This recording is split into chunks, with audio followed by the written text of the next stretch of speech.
Hello everyone, चलिए आज देखिए क्या पढ़ रहे हैं इस ईथर के भौतिक गुणधर्म। ठीक है, इस वीडियो में क्या पढ़ेंगे, ईथर के भौतिक और रासायनिक गुणधर्म पढ़ेंगे। ठीक है, तो आप लोग तेज से पढ़िएगा। ठीक है, स्पीड तेज करके पढ़िएगा।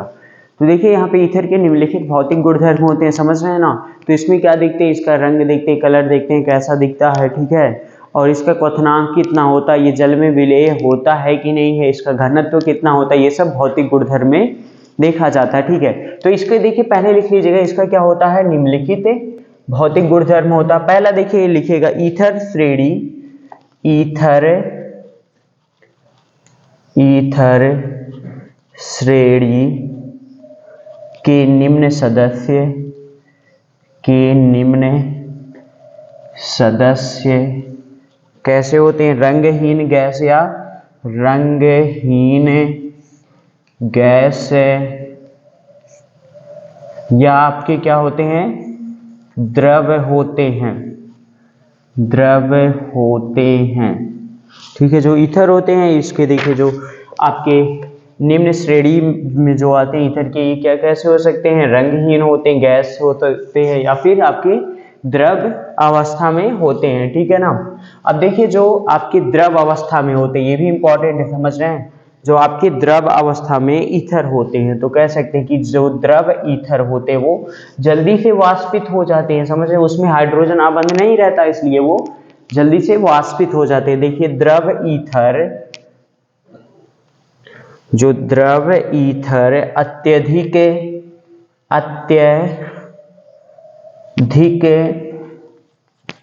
क्या होते हैं, अत्यधिक वाष्पशील होते हैं। कैसे होते हैं, वाष्पशील होते हैं।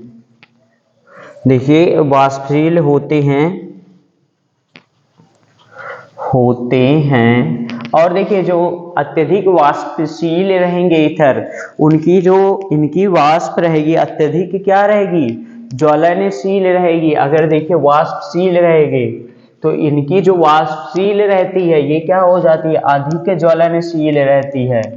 जो वाष्प रहती है अधिक ज्वलनशील रहती है। ज्वलनशील कैसी रहती है, अधिक ज्वलनशील होती है। ठीक है ना। तो आप लोग कह सकते हैं कि जो द्रव ईथर अत्यधिक वाष्पशील होता है और इसकी जो वाष्प होती है वो अधिक ज्वलनशील होती है। ठीक है, अब दूसरा मैं देखिए यही बता रहा था क्वथनांक। दूसरे पॉइंट में जो आपके क्या होते हैं ईथर के भौतिक गुणधर्म में, इसका देखिए जो होता है ईथर का क्वथनांक। तो आप लोग कह सकते हैं कि जो ईथर समावयी जो होते हैं, समावयवी देखिए जो ईथर होते हैं किससे करते हैं, क्रियात्मक समावयवी अल्कोहल से करते हैं ना। तो देखिए इसके जो क्वथनांक होंगे, समझ रहे हैं ना, ईथरों के क्वथनांक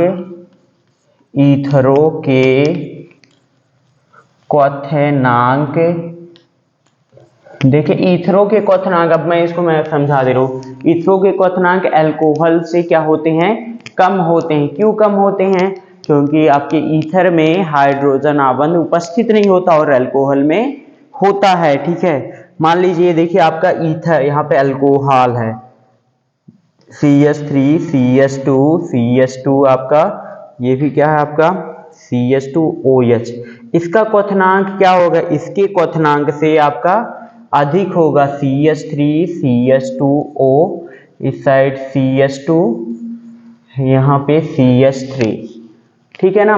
इसका क्वथनांक देखिए क्या होगा, ये आपका क्या है, अल्कोहल है। अल्कोहल का क्वथनांक किससे होगा, ये भी देखिए सेम है, समझ रहे हैं ना।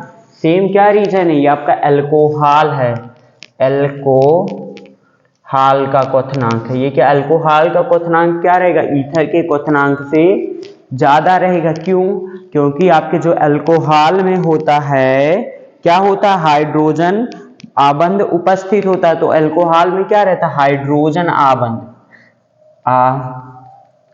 आबंध उपस्थित रहता है। लेकिन इसमें क्या होता है, इसमें हाइड्रोजन आबंध उपस्थित नहीं होता है, आबंध नहीं उपस्थित होता। ये आपका क्या है, ईथर है। तो इसीलिए कह सकते हैं कि जो ईथरों के क्वथनांक अल्कोहल के क्वथनांक से क्या होते हैं, कम होते हैं ना। समावयी अल्कोहलों के क्वथनांक से कम होते हैं। तो ये 2 पॉइंट समझ गए ना।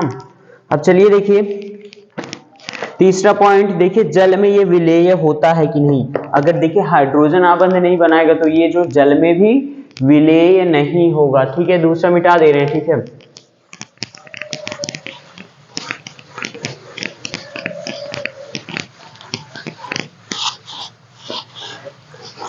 हाँ अब देखिए तीसरा पॉइंट लिख लीजिए।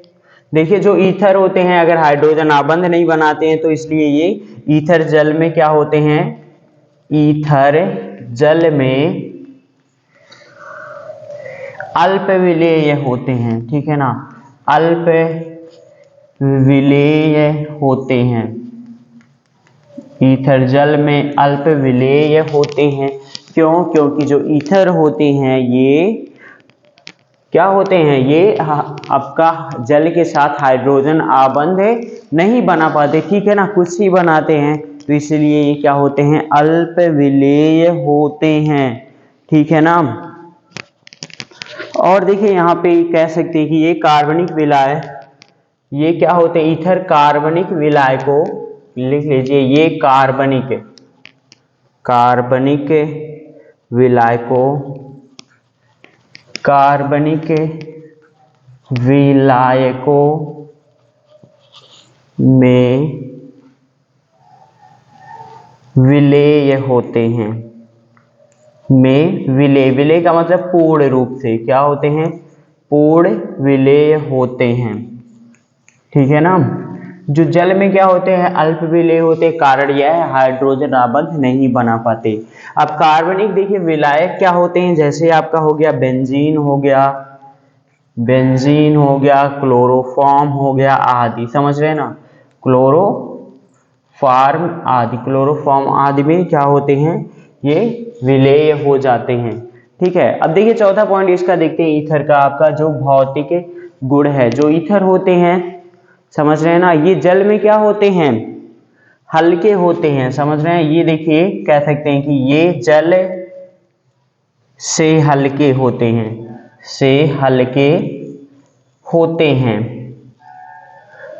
हैं, मतलब कि अगर पानी और क्या करेंगे, जल को मिलाएंगे तो ये क्या हो जाएंगे, जल के ऊपर हो जाएंगे। ठीक है ना, तो ये क्या होते हैं, जल से हल्के होते हैं। तो इसलिए इससे कह सकते हैं कि जो इनका घनत्व होता है जल से क्या होता है, जल से कम होता है। ठीक है ना, तो कह सकते हैं कि इनका घनत्व, जल का क्या होता है, एक होता है घनत्व, तो कह सकते हैं कि इनका घनत्व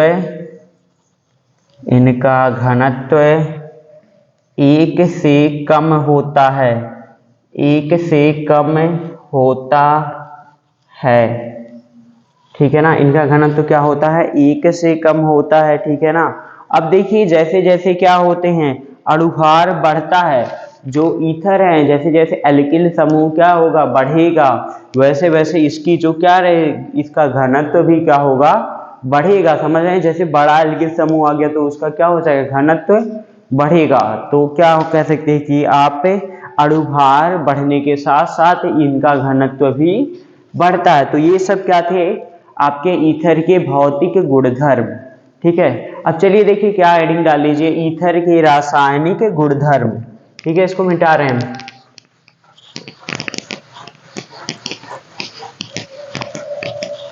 हेडिंग डाल लीजिए, ईथर के रासायनिक गुणधर्म,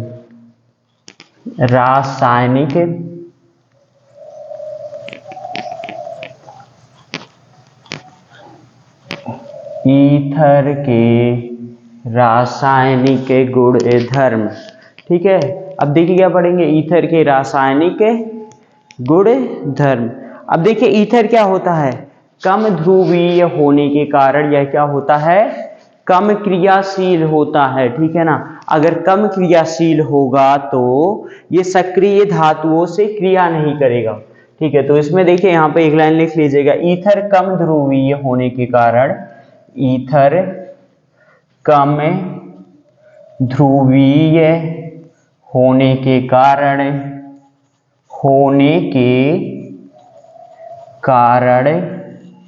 क्या होता है, ईथर कम ध्रुवीय होने के कारण कम क्रियाशील होता है। क्या होता है? कम क्रियाशील होते हैं। क्या होते हैं? कम क्रियाशील होते हैं। कम क्रियाशील होते हैं। ठीक है, तो देखिए ईथर कम ध्रुवीय होने के कारण कम क्रियाशील होते हैं, इसलिए ये सक्रिय धातुओं के साथ क्या करते हैं? क्रिया नहीं करते, इसलिए कह सकते हैं ये सक्रिय धातुओं। सक्रिय धातुओं जैसे आपका क्या हो गया? सोडियम हो गया, पोटेशियम हो गया आदि, समझ रहे हैं ना? सक्रिय धातुओं से क्रिया नहीं करते, से क्रिया नहीं करते, क्रिया नहीं करते। ठीक है, ये समझ रहे हैं ना? तो ईथर क्या होते हैं? कम ध्रुवीय होते हैं, इसलिए ये सक्रिय धातुओं के साथ क्रिया नहीं करते। ठीक है ना? देखिए अगर क्या लगा? सक्रिय क्रियात्मक समूह लगा है, कोई भी अगर ईथर में क्या लगा? सक्रिय क्रियात्मक समूह की अनुपस्थिति के कारण। अब देखिए क्या है यहाँ पे, कह सकते हैं कि दूसरा पॉइंट, अगर इसमें देखिए क्या है? सक्रिय आपका नहीं है, सक्रिय क्रियात्मक समूह नहीं है, समझ रहे ना? ईथर जो होता है ये ROR यही होता है, तो इसमें देखिए कोई सक्रिय क्रियात्मक समूह नहीं जुड़ा है, तो इसलिए ये क्या कह सकते हैं कि सक्रिय क्रियात्मक समूह की अनुपस्थिति के कारण ये ठंडे ठंडे तनु अम्लों के साथ क्या करते हैं? क्रिया नहीं करते हैं, समझ रहे हैं ना? अगर सक्रिय नहीं रहेगा तो ये इनका ऑक्सीकरण और अपचायक नहीं होगा। ठीक है, तो ये दो पॉइंट थे। हाँ, तो दूसरा भी लिखेंगे। दूसरे में यही कह सकते हैं कि क्या कह सकते हैं कि सक्रिय, चलिए देख लीजिए जल्दी से, सक्रिय क्रियात्मक समूह की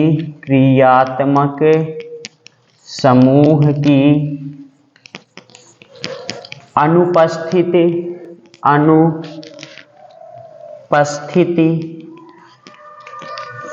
के कारण ये ठंडे तनु अम्लों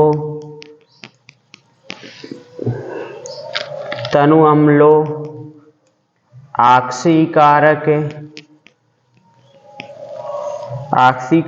तथा अपचायक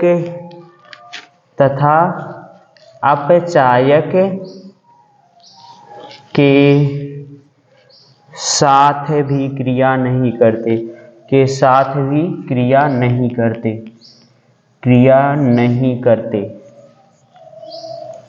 समझ रहे हैं क्यों नहीं करते? क्योंकि इनके पास कोई भी क्या नहीं रहता है, जो सक्रिय क्या रहता है? सक्रिय क्रियात्मक समूह की अनुपस्थिति, मतलब कि इसके अंदर क्या नहीं रहता है? कोई भी सक्रिय क्रियात्मक समूह नहीं रहता, इसलिए ये अम्लों के साथ, ऑक्सीकारकों के साथ और अपचायकों के साथ भी क्रिया नहीं करते। ठीक है, तो ये देखिए इतना तो आपका इंपॉर्टेंट था। तो अब देखिए यहाँ पे अब पढ़ते हैं इसका, यहाँ पे किस से अभिक्रिया होती है। देखिए यहाँ पे जो ईथर होता है इसका रिप्रेजेंटेशन किया जाता है, जो निरूपण कहते हैं उसको आप कहते हैं R, यही OR यही है ना? तो पहली बार देखिए यहाँ से इसकी अभिक्रिया पढ़ते हैं, दूसरी बार एल्किल समूह की पढ़ते हैं, तीसरी आप ये कार्बन और ऑक्सीजन यही होता है ना, CO, ये क्या हो सकता है? ये भी CH3, मान लीजिए यही CH3, यहाँ पे भी CH3, यह ईथर है ना? तो पहले देखिए ऑक्सीजन रहते हैं, इस पे क्या रहते हैं? इलेक्ट्रॉन रहते हैं, लोन पेयर, ठीक है ना, एकांकी इलेक्ट्रॉन रहते हैं। तो और ये आपका कार्बन, तो यहाँ पे देखिए पहला पढ़ेंगे इसमें अभिक्रिया ऑक्सीजन परमाणु के कारण अभिक्रियाएं। पहली अभिक्रियाएं किससे पढ़ेंगे? ऑक्सीजन परमाणु के कारण अभिक्रियाएं। पहला हेडिंग डाल लीजिए इसमें, ऑक्सीजन परमाणु के कारण अभिक्रियाएं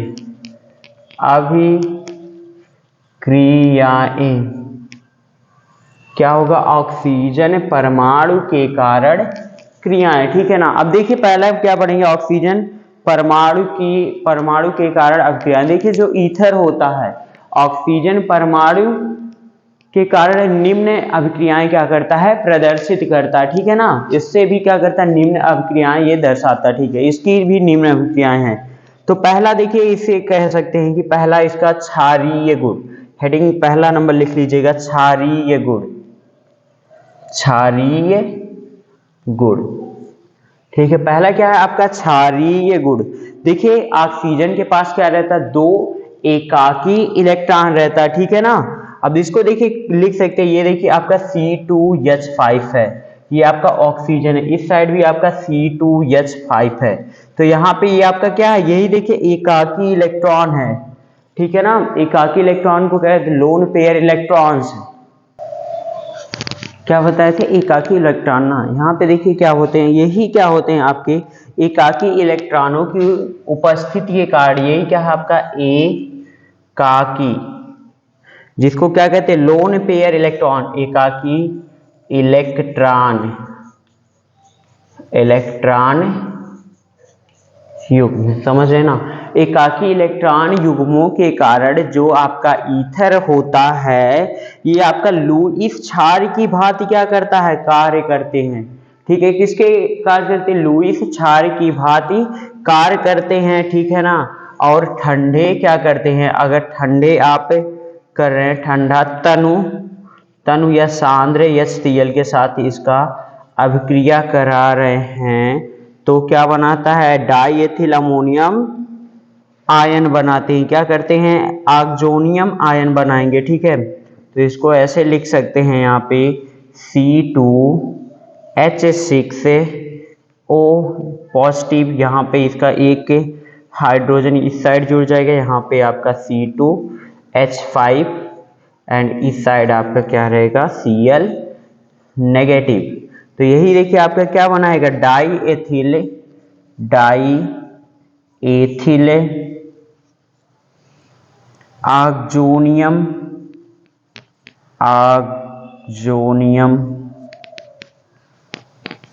डाई एथिल ऑक्सोनियम आयन। ठीक है, तो यहाँ पे कह सकते हैं जो इसका क्या क्षारीय गुण है, क्षारीय गुण यह है कि इसके ऊपर, ईथर के ऊपर एकाकी इलेक्ट्रॉन युग्म होने के कारण ये कैसा बिहेव करता है, ये आपका करता है लुईस क्षार। कैसा करता है, लुईस, ये कैसा बिहेव करता है, लुईस क्षार, लुईस क्षार की भांति क्या करता है, कार्य करता है। और क्या फिर करते हैं, ठंडे सांद्र अम्ल से क्रिया करके ऑक्सोनियम आयन बनाते हैं। ठीक है, तो पहला ये समझ गए, क्षारीय गुण समझ रहे हैं कैसा होता है, इसका लुईस क्षार की भांति ये कार्य करता है, क्योंकि यहाँ पे 2 एकाकी इलेक्ट्रॉन युग्म में उपस्थित हैं। ठीक है, अब देखिए दूसरा, अब हेडिंग डाल लीजिएगा, दूसरा यहाँ पे है इसका ईथरेट का निर्माण, ईथरेट का निर्माण, ईथरेट का निर्माण, समझ रहे हैं, ईथरेट का निर्माण। देखिए जो आपके क्या होते हैं, ईथर लुईस अम्ल, देखिए लुईस अम्ल, ईथर कैसा बिहेव करता है, लुईस क्षार के जैसा बिहेव करता है। अगर लुईस अम्ल के साथ क्रिया करके, तो अगर जो आपका ईथर है उसको कह सकते हैं कि ईथर आपका किससे करेगा, लुईस अम्ल, लुईस अम्ल जैसे आपके क्या हो जाएंगे, ये BF3AlCl3 RMgX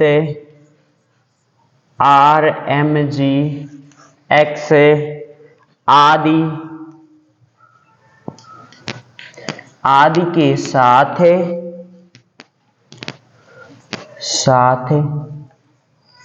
क्या बनाता है, आदि के साथ क्रिया करके, आदि के साथ क्रिया करके उप सहसंयोजक आबंध बनाता है, उप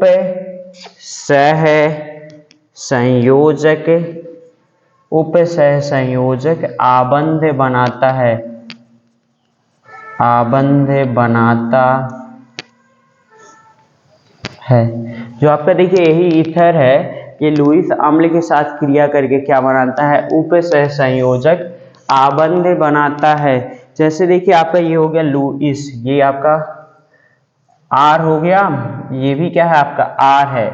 इस पर देखिए क्या है, आपके दो इलेक्ट्रॉन है, दो क्या है एकाकी इलेक्ट्रॉन है, समझ रहे हैं ना। अब देखिए क्या है, ये ईथर है। अब लुईस अम्ल के साथ कोई भी आप ले लीजिए BF3, ठीक है, ये देखिए क्या है लुईस अम्ल है, इसके साथ क्रिया करके देखिए आपका क्या बनाएगा R, ये भी O, इस साइड भी R।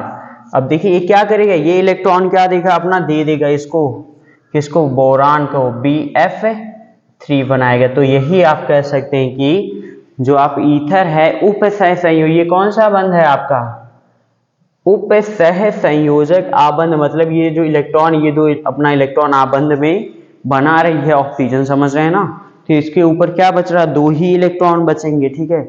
यहाँ पे 4 इलेक्ट्रॉन थे, तो अब कितने बचेंगे, 2 ही इलेक्ट्रॉन बचेंगे, ठीक है। तो यही है क्या बना रहा है आपका, उप सहसंयोजक आबंध बना रहा है, ठीक है। तो इसका नाम क्या हो जाएगा आपका, लिख लीजिएगा boron,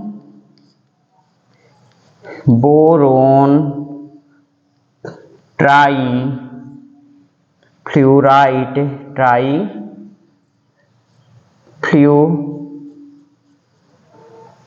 फ्लूओ, boron trifluoride etherate, ठीक है, ये इसका नाम है बोरोन ट्राई फ्लूओराइड इथरेट, ठीक है। अब देखिए ये दूसरा दो समझ गए, ठीक है ना, ये दो था, ऑक्सीजन के कारण क्या हो रही थी, अभिक्रिया हो रही थी। अब तीसरा देखिए, तीसरा आपका क्या है, पारॉक्साइड का निर्माण, ये देखिए इंपॉर्टेंट था, इसको आप लोग समझ लीजिएगा अच्छे से। तीसरा क्या है, पारॉक्साइड का निर्माण, ठीक है ना। तीसरा नंबर है आपका क्या है, पारॉक्साइड का निर्माण, ठीक है। तीसरा है जो ऑक्सीजन परमाणु है, ये क्या करती है, पारॉक्साइड का निर्माण करती है, किसके साथ, ऑक्सीजन या ओजोन के साथ क्रिया करके, ठीक है। तो ये लिख लीजिएगा इसमें, जो आपका क्या है, ईथर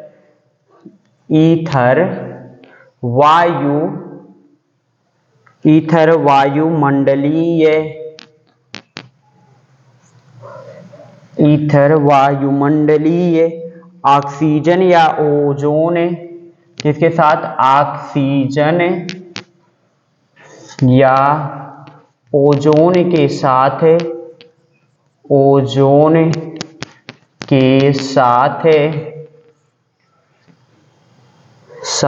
जुड़कर, ओजोन के साथ जुड़कर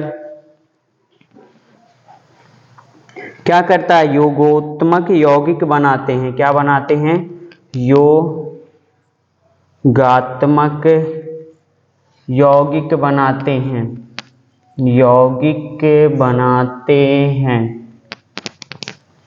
ठीक है। जो आपका देखिए क्या है, ईथर वायुमंडलीय ऑक्सीजन या ओजोन के साथ जुड़ करके क्या बनाते हैं, योगात्मक यौगिक बनाते, ठीक है। तो यही देखिए यहाँ पे मैं क्रिया करा रहा हूँ आपका, यहाँ पे कोई भी आप ले लीजिए, क्या है, डाईइथाइल ईथर C2H5O, आपका क्या है C2H5, ये क्या है, डाईइथाइल ईथर है। जब इसको छोड़ देते हैं, वैसे वायुमंडल में छोड़ेंगे तो O2 या आपका O2 ऑक्सीजन और O3 क्या है आपका ओजोन से क्या करेगा, क्रिया करेगा, ठीक है ना। ये क्या, पराबैंगनी, ठीक है ना। यहाँ पे देखिए जब ये क्रिया कर रहा है तो क्या बनाएगा आपका CH3, इस साइड आपका CH2O, CH3, यहाँ पे देखिए आपका पारॉक्साइड बन जाता है, यहाँ पे O, इस साइड भी O, यही H बनता है। तो यही देखिए क्या बनाएगा आपका ईथर, क्या नाम है, ईथर हाइड्रो पारॉक्साइड,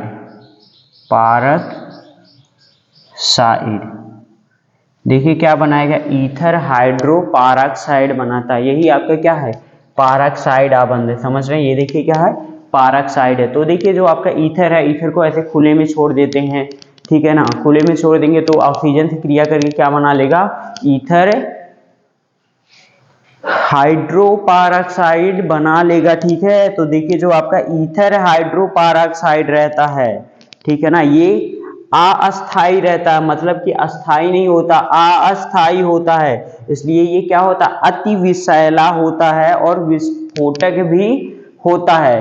तो आप लोग कह सकते हैं कि जो आपका ईथर हाइड्रोपेरोक्साइड होता है, यहाँ पे मैं लिख दे रहा हूँ, ये क्या होता है, ईथर हाइड्रोपेरोक्साइड क्या होता है आपका, अस्थाई होते हैं। इसको यहीं पे लिख लीजिए, क्या होते हैं, अस्थाई, अस्थाई होते हैं। और देखिए कैसे होते हैं, अत्यधिक विषैले होते हैं, अत्यधिक विषैले होते हैं। कैसे होते हैं, अत्यधिक विषैले, तथा या फिर कह सकते हैं विषैले भी हो सकते हैं, और कैसे हो सकते हैं, विस्फोटक भी हो सकते हैं, विस्फोटक, समझ रहे हैं ना।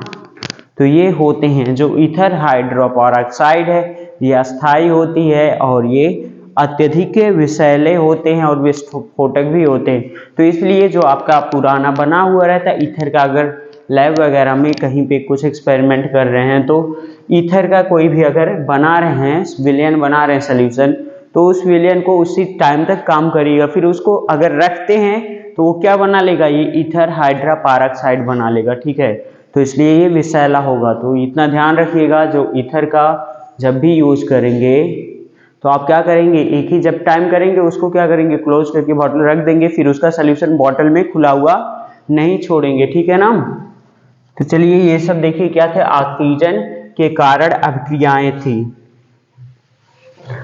चलिए अब दूसरा हेडिंग डाल लीजिए, एल्किल समूह के कारण अभिक्रियाएं। ये तो ऑक्सीजन के कारण अभिक्रियाएं थी, अब देखिए एल्किल समूह के कारण अभिक्रियाएं।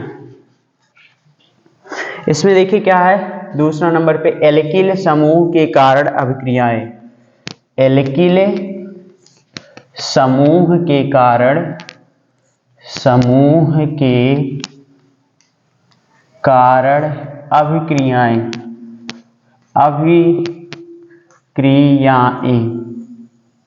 ठीक है, एल्किल समूह के कारण अभिक्रियाएं। देखिए ये क्या करता है, एल्किल समूह के कारण अभिक्रियाएं, जो ईथर होते हैं ये भी निम्न प्रकार के प्रदर्शित करते हैं। तो इसमें देखिए पहला लिख लीजिएगा, पहला किसके साथ होगा, आपका दहन होगा। अगर ईथर का क्या कर रहे हैं, दहन कर रहे हैं, मतलब कि जब ऑक्सीजन की उपस्थिति में इसको जला रहे हैं तो ये क्या देगा, देखिए अगर इसको क्या करते हैं, ईथर को क्या करते हैं, वायु ऑक्सीजन के साथ मिश्रण करते हैं, समझ रहे हैं ना। तो देखिए क्या होता है, विस्फोटक होता है। तो यहां पे लिख लीजिएगा, दहन में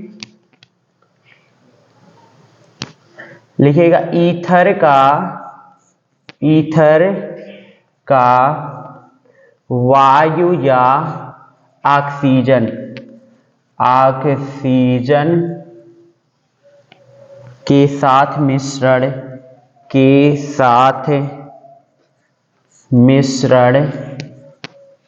कैसा होता है, विस्फोटक होता है, विस्फोटक होता है, समझ रहे हैं ना, कैसा होता है आपका, विस्फोटक होता है। तो देखिए यही आपका ईथर है, क्या ले लीजिए आप, ईथर है C2H5O, आपका C2H5 है। जब इसको क्या कर रहे हैं, जब 6O2 से क्या कर रहे हैं, जला रहे हैं, ठीक है, मतलब कि इसको ज्वलन कर रहे हैं, जल रहा है, तो यहाँ पे देखिए क्या आपका निकलेगा, कार्बन डाइऑक्साइड तो निकलेगी ही, और क्या निकलेगा आपका 5 मोल्स ऑफ वाटर वेपर निकलेगा, प्लस आपकी देखिए यही उष्मा निकलती है, समझ रहे हैं ना, उष्मा निकलती है। तो यही देखिए अगर इस ईथर का दहन कर रहे हैं तो ये दहन करेंगे तो विस्फोटक होता है ईथर का दहन, ठीक है। तो ये जो रिएक्शन है ये इंपॉर्टेंट है, ठीक है। तो ये देखिए ये समझ गए। अब चलिए दूसरा यहाँ पे देखते हैं एल्किल समूह के कारण अभिक्रिया में। दूसरा देखिए हैलोजनीकरण, ठीक है, दूसरा लिखिएगा आपका हैलोजनीकरण, हैलोजनीकरण मतलब क्या करता है, हैलोजन से जब अभिक्रिया कराती कोई भी आप ईथर ले लीजिए, समझ रहे हैं ना, ईथर ले लिए, यही आपका क्या है C2H5 आपका क्या है, यहाँ पे C2H5 ऐसे लिख लीजिए, C2H5 को फिर समझेंगे। यहाँ पे ये आपका हो गया CH3, इस साइड CH2O, इस साइड भी CH2, यहाँ पे क्या हो गया CH3, ये आपका ईथर है। अगर क्या करा रहे हैं, ईथर की अभिक्रिया अंधेरे में करा रहे हैं, समझ रहे हैं ना, लाइट नहीं है, अंधेरे में किसकी उपस्थित, क्लोरीन से करा रहे हैं। क्लोरीन क्या कर रहे हैं, अंधेरे में करा रहे हैं। किस में करा रहे हैं, अंधकार में, ठीक है ना। अब देखिए क्या होता है, यहाँ पे जो होता अल्फा, ठीक है, जो अल्फा हाइड्रोजन होती है वही विस्थापित होती है। अंधकार में कराएंगे जो अल्फा हाइड्रोजन, मतलब इस ऑक्सीजन से लगा हुआ ये कार्बन अल्फा होगा, ये भी अल्फा होगा, समझ रहे ना। तो ये वाली हाइड्रोजन एक विस्थापित होगी, ये वाली भी क्या होगी आपकी एक विस्थापित हो जाएगी, ठीक है। तो देखिए यहाँ पे इसका देखिए क्या नाम हो जाएगा आपका CH3, आपका यहाँ पे देखिए एक एक विस्थापित होगी, एक क्लोरीन लग गया, और यहाँ पे O है, इस साइड भी CH, एक क्लोरीन लग गया, और यहाँ पे आपका CH3 ये बन रहा है, ठीक है ना। अल्फा अल्फा डैश, अगर देखिए अंधकार में कराएंगे तो केवल अल्फा वाली कार्बन रहेगी, एक एक हाइड्रोजन क्या हो जाएगी, वो विस्थापित हो जाएगी। तो इसका देखिए नाम क्या हो जाएगा, ये कह सकते हैं कि alpha comma alpha dot dichloro die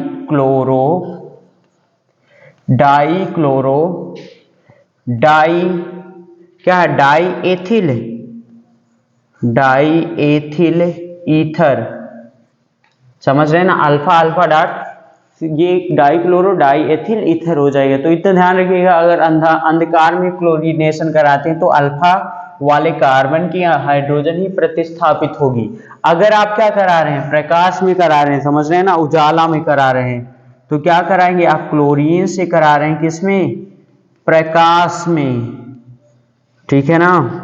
अगर प्रकाश में कराएंगे तो क्या होगा, इसमें जितनी भी हाइड्रोजन लगी हुई है, यहाँ पे जितनी हाइड्रोजन, यहाँ पे जितनी हाइड्रोजन है, सब क्या हो जाएंगी, प्रतिस्थापित हो जाएंगी, ठीक है, ध्यान दीजिए। तो यहाँ पे क्या है, यहाँ पे Cl3 हो जाएगा, इसमें भी क्या हो जाएगा, CH2 था तो क्या हो जाएगा, Cl2 हो जाएगा, ठीक है। O है तो इस साइड भी जो यहाँ पे था CH2 था, हाइड्रोजन निकल करके उसकी जगह पर क्या लग जाएगी, क्लोरीन लग जाएगी, ठीक है। यहाँ पे भी CH3 था तो तीनों हाइड्रोजन निकल करके प्रतिस्थापित होकर के आपका Cl आपका 3 हो जाएगा, ठीक है, इतना समझ गए ना।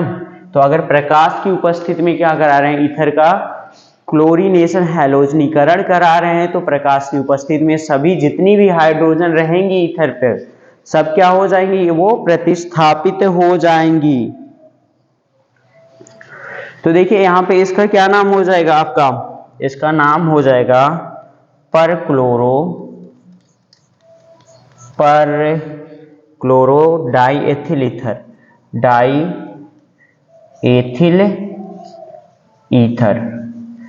समझ रहे हैं ना। तो इतना ध्यान दीजिएगा अंधकार और प्रकाश का कब क्या होगा, ठीक है। तो देखिए इससे क्या करता है, दो अभिक्रियाएं आपका प्रदर्शित करता है जो ईथर, एल्किल समूह के कारण अभिक्रियाएं, ठीक है ना। तो ये दोनों समझ में आ गया।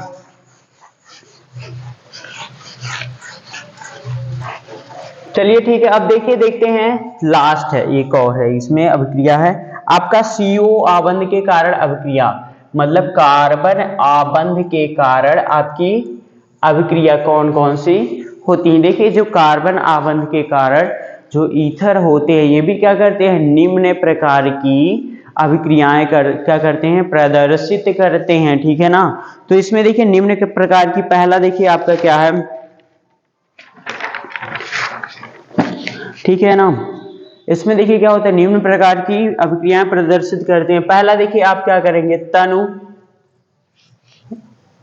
H2SO4 के साथ क्रिया, तनु H2SO4 के साथ क्या कह सकते हैं, अभिक्रिया, इसको कह सकते हैं कि जल अपघटन भी करा रहे हैं। क्या करा रहे हैं, जल अपघटन, ठीक है। जब देखिए क्या करते हैं, ईथर का तनु H2SO4 के साथ क्रिया कराते हैं तो ठीक है ना। तो यहाँ पे यही कह सकते थे, इसमें इसके साथ करा रहे हैं। तो आप लोग जानते हैं जो ईथर में CO, जो CO आबंध होता है, ये अत्यधिक क्या होता है, अस्थाई होता है, समझ रहे हैं। लेकिन कुछ अभिकर्मकों के द्वारा इसको विदलित किया जा सकता है, समझ रहे हैं ना। तो पहले क्या कर रहे हैं, तनु H2SO4 के साथ करा दीजिए। यहाँ पे आपका ये R है, ये आपका O है, ये R डैश, ये क्या मिश्रित ईथर है। अगर मिश्रित रहेगा तो क्या देगा आपका 2। यहाँ पे जब आप जल अपघटन कराएंगे, किसके साथ कराएंगे, तनु H2SO4 के साथ कराएंगे। देखिए अब यहाँ पे देना पड़ेगा उच्च ताप और उच्च दाब, ठीक है, उच्च ताप और दाब पर कराएंगे। तो ये क्या बन जाएगा, ROH बनेगा प्लस R डैश क्या बनेगा, OH, अल्कोहल ये बन जाएगा।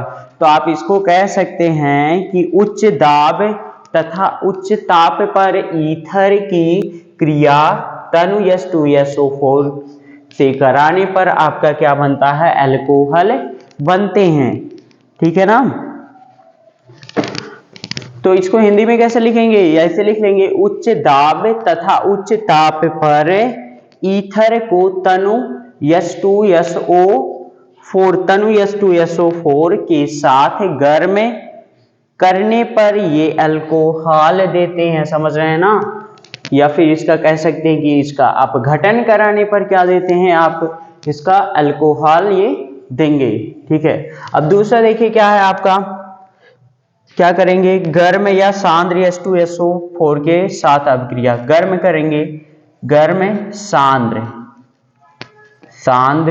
H2SO4 के साथ अभिक्रिया किसके साथ करेंगे आप, गर्म सांद्र H2SO4 के साथ अभिक्रिया करेंगे। तो आपका देखिए ये ROR है, ठीक है ना, किसके साथ कर रहे हैं आप, गर्म कर रहे हैं, किसके साथ कर रहे हैं, गर्म सांद्र H2SO4 गर्म कर रहे हैं। ये आप ये क्या लिखे हैं, सांद्र H2SO4 के साथ अभिक्रिया कर रहे हैं। ठीक है। तो इसमें देखिए क्या होता है आपका 2RHSO4 बन जाएगा। इसमें क्या बन जाएगा, एल्किल हाइड्रोजन सल्फेट बनेगा, समझ रहे हैं ना, एथिल हाइड्रोजन सल्फेट बन जाएगा, एल्किल हाइड्रोजन सल्फेट बन जाएगा। अगर गर्म सांद्र H2SO4 के साथ क्रिया कर रहे हैं, मतलब कि ईथर को सांद्र H2SO4 की उपस्थिति में गर्म कर रहे हैं, तो क्या बनेगा, एल्किल हाइड्रोजन सल्फेट बनेगा। ठीक है। ठीक है। अगर यही देखिए आपका क्या R है, R क्या आपका एथिल समूह है, समझ रहे हैं ना, R क्या आपका एथिल हो। तो अगर इसी को मैं मान लूं आपका जो R है यही एथिल है, C2H5 ये हो गया आपका, यहाँ पे O हो गया, ये SO2 और आपका OH, ये क्या हो जाएगा, एथिल हाइड्रोजन सल्फेट बनेगा ना। इसी एथिल हाइड्रोजन सल्फेट को क्या कहते हैं, अकार्बनिक अम्लों के एस्टर कहते। तो यही क्या बनेगा, अकार्बनिक अम्लों का एस्टर, अकार्बनिक अम्लों का एस्टर, अकार्बनिक अम्लों का क्या बनेगा, एस्टर ये बनेगा, समझ रहे हैं। ठीक है। तो ये देखिए 2 था। अब चलिए देखिए तीसरा किसके साथ करेगा अभिक्रिया। अब देखिए ये दोनों भी क्या थे, आपका पहला वाला इंपॉर्टेंट था, दूसरा वाले में क्या बनते थे आपके, एल्किल हाइड्रोजन सल्फेट बन जाएंगे। ठीक है ना। जब तेजी के साथ क्या करेंगे, गर्म करेंगे कंसंट्रेट H2SO4 के साथ। अब हेडिंग डाल लीजिए HI, तीसरा नंबर है HI के साथ अभिक्रिया, हाइड्रोजन आयोडाइड तीसरा नंबर क्या करता है, HI के साथ अभिक्रिया देखिए HI के साथ अभिक्रिया ये करता है तो क्या बनता है। देखिए यहाँ पे आपको कंडीशन देनी पड़ेगी। जो HI है ये क्या है आपका ये क्या है, HI हाइड्रोजन आयोडाइड है। अगर इसको ठंडा ईथर के साथ कर रहे हैं, मतलब कि ये आपका ROR- है। अगर HI को हाइड्रोजन आयोडाइड को क्या कर रहे हैं, ये ठंडा है, ठीक है, ठंडा हाइड्रोजन आयोडाइड से क्रिया कराते हैं तो आपका क्या बनेगा, आपका एल्कोहल बन जाएगा, प्लस ये क्या बन जाएगा, एल्किल आयोडाइड बनेगा, ठीक है। अगर ठंडा से करा रहे हैं तो क्या बनेगा, एल्कोहल बनेगा। अगर यही आपका क्या है, ROR- है, प्लस क्या कर रहे हैं, HI हाइड्रोजन आयोडाइड क्या है, ये आपका गर्म है, तो अगर गर्म से कर रहे हैं तो आपका क्या बनेगा, गर्म से करेंगे तो आपका देखिए यहाँ पे क्या बन जाएगा, आपका RI बन जाएगा, प्लस RI- बन जाएगा, प्लस आपका देखिए RI- बन जाएगा ना, प्लस आपका क्या बनेगा, जल बन जाएगा, ठीक है। तो ध्यान दे दीजिएगा ये आप इतना, ठीक है। अगर देखिए क्या कर रहे हैं, ईथर का ठंडे जल के साथ क्रिया करा रहे हैं तो अल्कोहल बनेगा, ठीक है। अगर देखिए ईथर का गर्म के साथ कर रहे हैं तो आपका क्या बनेगा, एल्किल आयोडाइड और जल का निर्माण होगा, ठीक है। चलिए ठीक है, ये देखिए ये समझ गया ना, चलिए ठीक है, ये समझ गए तो आगे बता रहे हैं, इसको मिटा दे रहे हैं, ठीक है। अब देखिए HI के साथ अब क्रिया भी पढ़ लिए, ठीक है। आप लोग अपने से क्वेश्चन लगाइएगा, इसके जो रिएक्शन वगैरह आते हैं, अभी रिएक्शन कन्वर्जन जो रहेंगे उसको लगाइएगा। अब देखिए चौथा क्या है, आप PCl5 के साथ अब क्रिया करेंगे तो PCl5 के साथ अभिक्रिया, अभिक्रिया अगर आप लोग क्या कर रहे हैं, PCl5 के साथ क्या कर रहे हैं, अभिक्रिया कर रहे हैं तो क्या बनेगा, देखिए PCl5 के साथ ईथर को क्या करने पर, ईथर को गर्म करने पर आपका PCl5 है, फास्फोरस पेंटाक्लोराइड के साथ गर्म करने पर आपका क्या बनेगा, एल्किल क्लोराइड क्या बनेगा, 2RCl प्लस POCl3 बनेगा, ठीक है ना। अगर देखिए क्या कर रहे हैं, PCl5 के साथ क्या कर रहे हैं, ईथर को क्या कर रहे हैं, गर्म कर रहे हैं तो आपका क्या बनेगा, 2RCl, ठीक है ना। ये एल्किल क्लोराइड का निर्माण होता है, तो हिंदी में कैसे लिखेंगे, ईथर को PCl5 के साथ गर्म करने पर ये एल्किल क्लोराइड में परिवर्तित हो जाता है, ठीक है। अब ये क्या था आपका, ये चौथा था।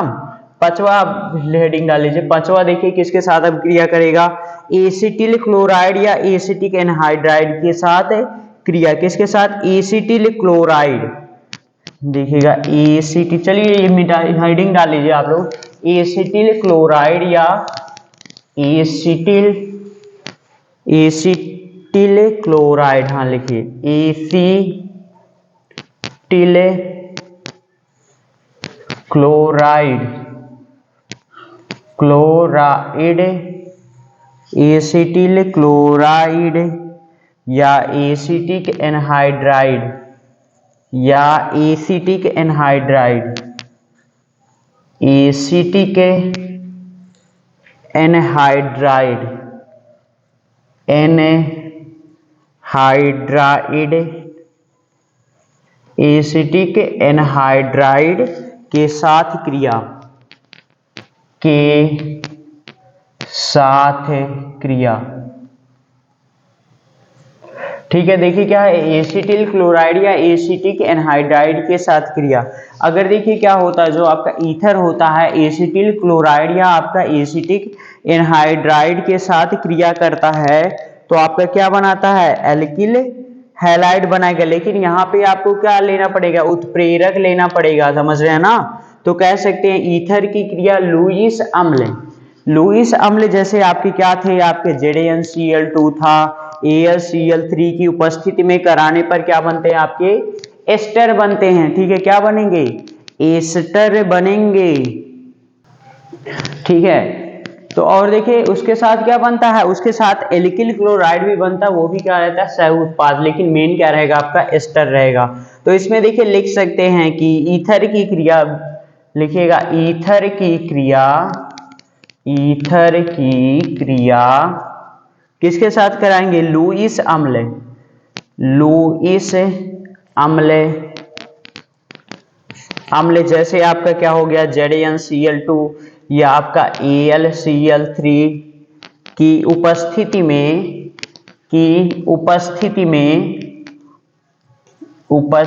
में किसके साथ आप एसिटिल क्लोराइड या एसिटिक एनहाइड्राइड के साथ कराने में एसिटिक, देखिए मैं लिख दे रहा हूं क्या है एसिटिल क्लोराइड, ये आपका क्या हो जाएगा CH3COCl, यही क्या है आपकी एसिटिल क्लोराइड है। और आपका एसिटिल क्लोराइड या फिर कह सकते हैं इसको ना लिखिए एसिटिल क्लोराइड व एसिटिक एनहाइड्राइड कह सकते हैं ईथर की क्रिया लुईस आम्ल की उपस्थिति में एसिटिल क्लोराइड के साथ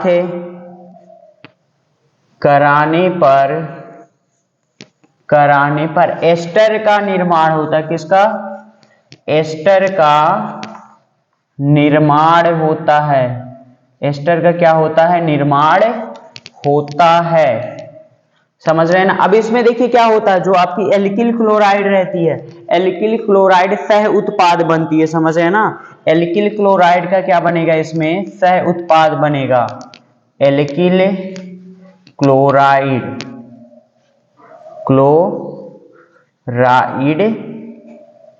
सह उत्पाद के रूप में प्राप्त होती है। एल्किल क्लोराइड किसके रूप में? सह उत्पाद के रूप में क्या होती है? प्राप्त होती है। के रूप में प्राप्त होती है मतलब मिलती है। ठीक है ना? प्राप्त होती है। ठीक है, देखिए ईथर की क्रिया कराइए किसकी उपस्थिति में? एसिटिल क्लोराइड की पहले कराइए। देखिए ये आपका क्या है? ROR है, ईथर है। ठीक है, प्लस आपकी देखिए किससे करा रहे हैं? CH3COCl, यही आपकी एसिटिल क्लोराइड है। किसकी उपस्थिति में देखिए करा रहे हैं यहाँ पे? Zn, किसके? ZnCl2 या करा रहे हैं AlCl3 की उपस्थिति में इसको गर्म कर रहे हैं। तो आपका देखिए क्या बनेगा? आपका ईथर बनेगा ना। यहाँ पे कह सकते हैं यहाँ पे ROR, यहाँ पे क्या बन जाएगा? ROR, यहाँ पे CH3, देखिए CH3COOR बन जाएगा। ठीक है, प्लस क्या बन जाएगा? आपका RCl, यही देखिए दो चीज बनेगा। ठीक है ना? आपका देखिए मेन उत्पाद क्या रहेगा? आपका ईथर रहेगा और ये आपका रहेगा सह उत्पाद। ठीक है, ये जो एस्टर है ये क्या है? आपका मेन उत्पाद, ये सह उत्पाद एल्किल क्लोराइड है। तो आप क्या करा रहे हैं? जब ईथर का एसिटिल क्लोराइड के साथ क्रिया करा रहे हैं, कराएंगे किसकी उपस्थिति में? ZnCl2 या AlCl3, तो आपका एस्टर का निर्माण होगा।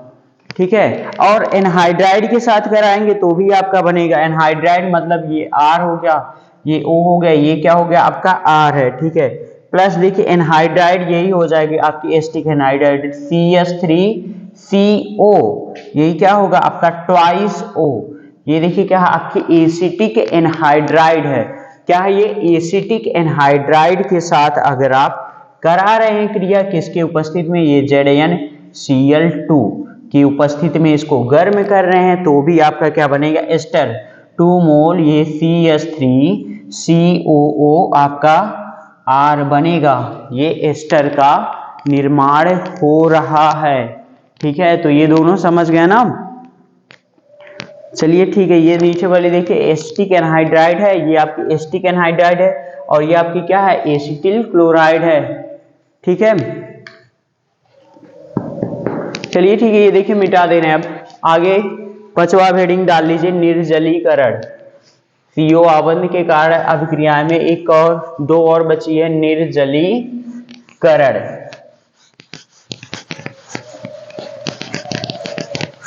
देखिए क्या पढ़ना है? हेडिंग डाल लीजिए निर्जलीकरण। हाँ, हेडिंग डाल लीजिए निर्जलीकरण। क्या पढ़ना है आपको? 6वां नंबर। क्या करेंगे इसमें? निर्जलीकरण।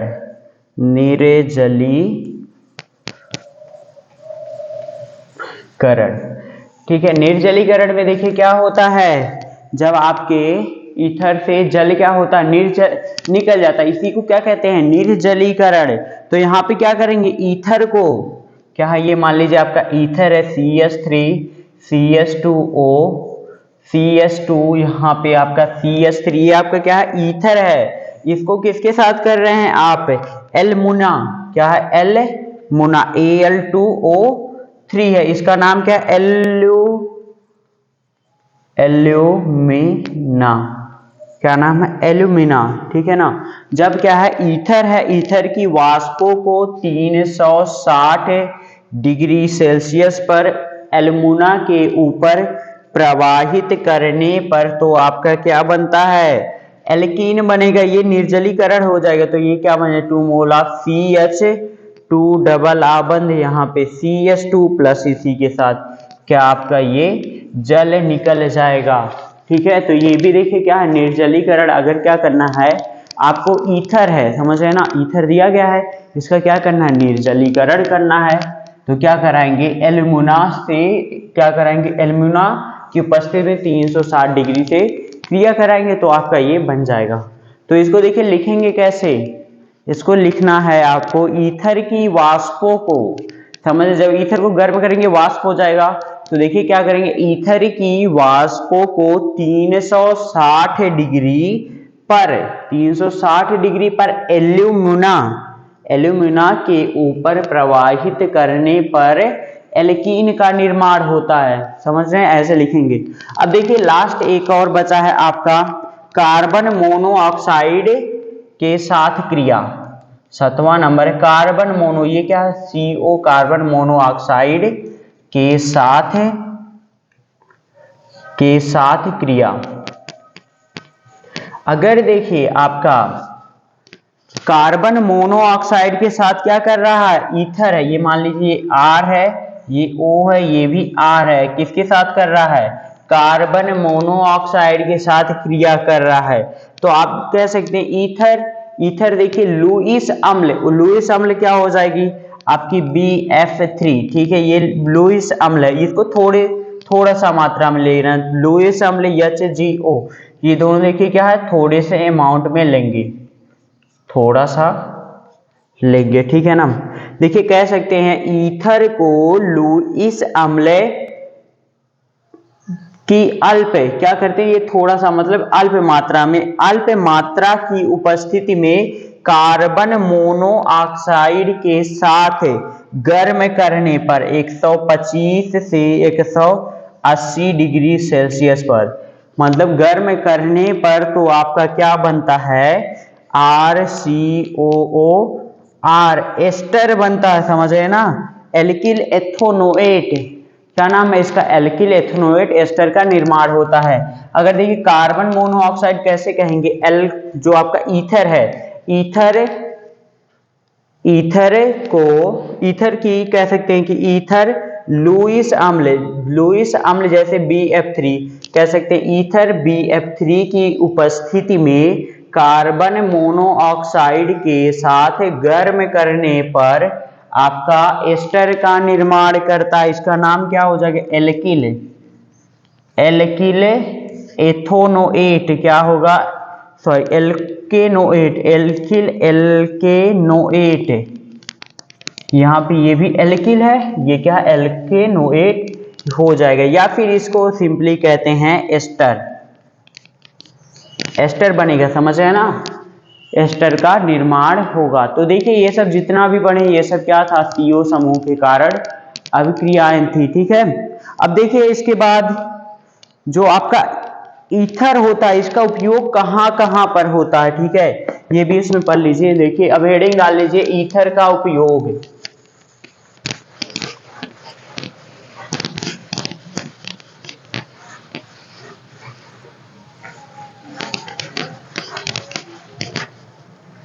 क्या पढ़ेंगे, हेडिंग डाल लीजिए, ईथर का उपयोग,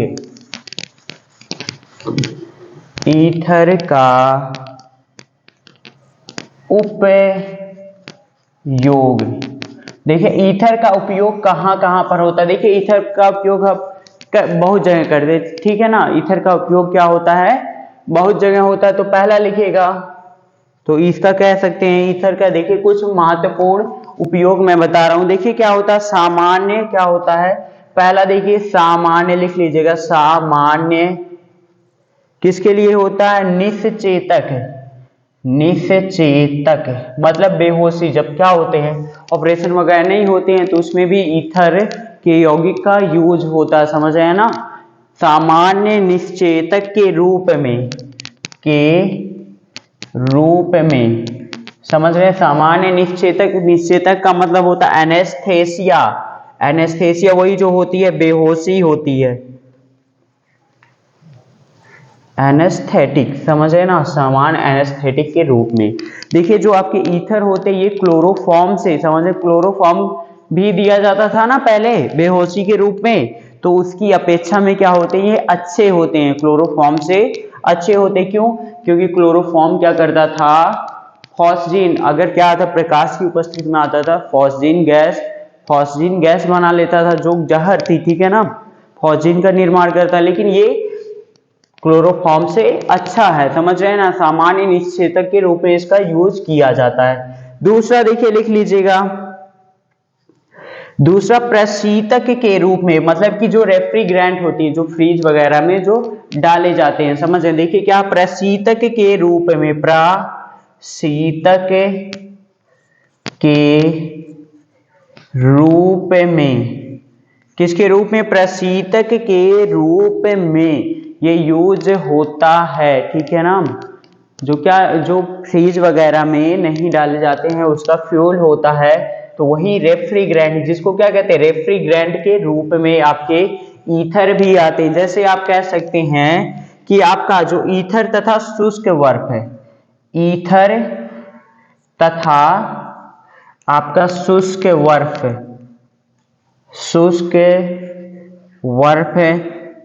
का मिश्रण ताप को -110 डिग्री सेल्सियस के नीचे ले जाता है, समझ रहे हैं ना। कितना ले जाता है? ले जाता है। अगर देखिए ये प्रशीतक के रूप में इसलिए होता है क्योंकि जो फ्रीज वगैरह में कम डिग्री चाहिए होती है ना, तो इसके लिए हाई जो फ्रीज रहेंगी उसके लिए क्या करेंगे, ईथर का यूज करेंगे, ठीक है ना। जो शुष्क बर्फ रहेगा उसमें ईथर अगर मिला देंगे तो वो उसको क्या करेगा, और ही तेजी से क्या करेगा, उसको टेम्परेचर को नीचे ले जाएगा, कम से कम 110 डिग्री -110 डिग्री सेल्सियस से नीचे ले जाता है, ठीक है, ये समझ गए। अब तीसरा देखिए यहाँ पे क्या होते हैं, तीसरा लिख लीजिए, वसा तेल, ठीक है, रेजिन, वसा तेल रेजिन ग्रिगनार्ड अभिकर्मक के विलायक के रूप में, वसा तेल रेजिन विलायक के रूप में।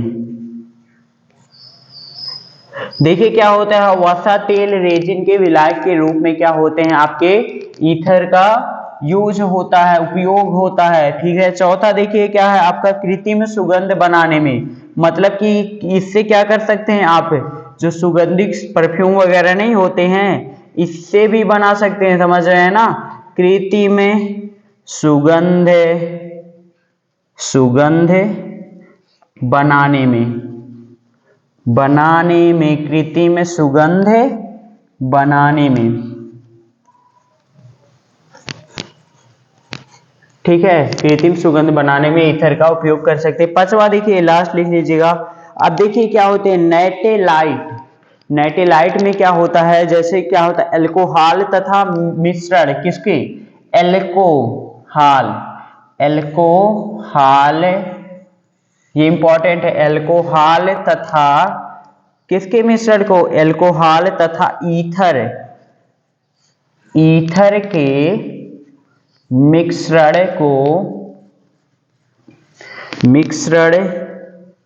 को पेट्रोल के स्थान पर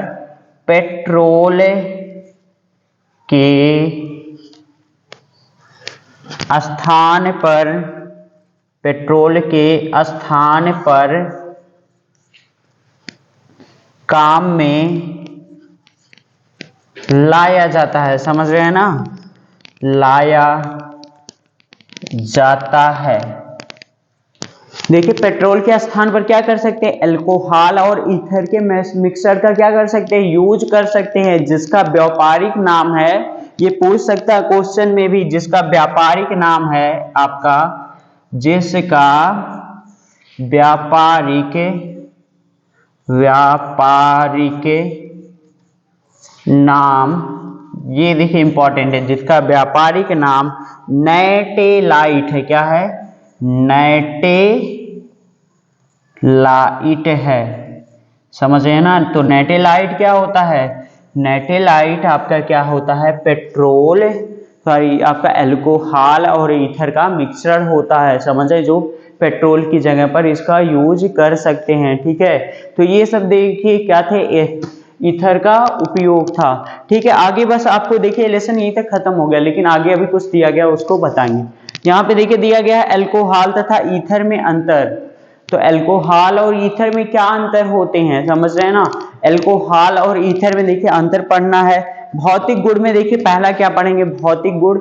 अल्कोहल का देखिए कैसा होता है, अल्कोहल वाष्पशील होते हैं, ठीक है ना, लेकिन हाइड्रोजन आबंध के कारण अल्कोहल का जो आपका क्या रहता है, क्वथनांक रहता है, ये ज्यादा होता है। और देखिए क्या होते हैं,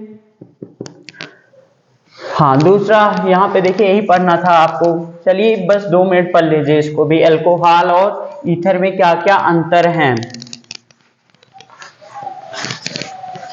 अंतर पढ़ना है किसके किसमें भी, इसमें पढ़ना है अल्कोहल और ईथर में, बस जो मेन है मैं वही बता दे रहा हूं। यहाँ पे आपका हो गया अल्कोहल, और इस साइड आपका हो गया ईथर। ठीक है, देखिए अल्कोहल क्या होता है, वाष्पशील द्रव होता है, ये भी क्या होता है, वाष्पशील द्रव होता है, ये भी क्या होता है आपका, वाष्पशील द्रव होता है। ठीक है, लेकिन ये अधिक वाष्पशील होता है, ठीक है ना, अल्कोहल के कंपैरिजन में। अब देखिए यहाँ पे क्या कह सकते हैं, इसका देखिए क्वथनांक क्या होता है, इसका क्वथनांक उच्च होता है, क्वथनांक, इसका क्वथनांक क्या होगा, ज्यादा होगा, हाइड्रोजन आबंध के कारण इसका क्वथनांक क्या होगा, इसका क्वथनांक क्या होगा, कम होगा। ठीक है, अब देखिए ये क्या होते हैं, जल में विलेय होते हैं, जल में विलेय होते, क्यों विलेय होंगे, जल में विलेय होंगे हाइड्रोजन आबंध के कारण, जल में हाइड्रोजन आबंध बनाते तो अल्कोहल विलेय होते हैं। अब ये देखिए जल में क्या होते हैं, अल्प विलेय होते हैं, जल में अल्प विलेय होते हैं, जल में अल्प विलेय होते हैं, ठीक है ना, ये हाइड्रोजन आबंध नहीं बना पाते ईथर। ठीक है, और भी देखिए पढ़ लीजिए यहाँ पे सोडियम के साथ, ये देखिए सक्रिय धातु के साथ क्या करता है, क्रिया करता है, लेकिन ये सक्रिय धातु के साथ नहीं क्रिया करते हैं, ठीक है, कम सक्रिय होते हैं। ठीक है, और यहाँ पे देखिए ये क्या करते हैं, आपके जो अल्कोहल होते हैं किससे क्रिया करते हैं, अल्कोहल जो होते हैं आपके वायु, सॉरी यहाँ पे वायु का लिख लीजिए, वायु का यहाँ पे देखिए क्या होता है, वायु का कोई प्रभाव, इसमें वायु का कोई प्रभाव नहीं पड़ता। देखिए अल्कोहल में वायु का कोई प्रभाव नहीं पड़ता, लेकिन इसमें क्या करते हैं, इसमें वायु से क्रिया करके, वायु से क्रिया करके क्या बनाते हैं, वायु से क्रिया करके पारॉक्साइड